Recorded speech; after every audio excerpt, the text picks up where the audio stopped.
ગતરોજ 1 જુલાઈના રોજ સમગ્ર દેશમાં ચાર્ટર્ડ એકાઉન્ટન્ટ્સ ડેની ઉજવણી કરવામાં આવી હતી। વર્ષ 1949માં આ જ દિવસે institute of chartered accountants of ઇન્ડિયાની સ્થાપના થઈ હતી, જેના સ્મરણાર્થે દર વર્ષે આ દિવસ ઉજવવામાં આવે છે। ચાર્ટર્ડ એકાઉન્ટન્ટ્સ દેશના આર્થિક વિકાસ, નાણાકીય પારદર્શિતા, કરવેરા વ્યવસ્થા, ઓડિટ અને કોર્પોરેટ ગવર્નન્સને વધુ મજબૂત બનાવવામાં મહત્વની ભૂમિકા ભજવે છે।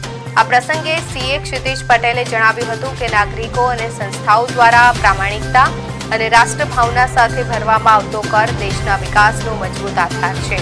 તેમણે કહ્યું કે ચાર્ટર્ડ એકાઉન્ટ્સના વ્યાવસાયિક યોગદાન અને કરદાતાઓના સહકારથી ભારતનું ઇન્ફ્રાસ્ટ્રક્ચર અને આર્થિક વ્યવસ્થાપન વૈશ્વિક સ્તરે વધુ મજબૂત બની રહ્યું છે, જે દેશ માટે ગૌરવની બાબત છે।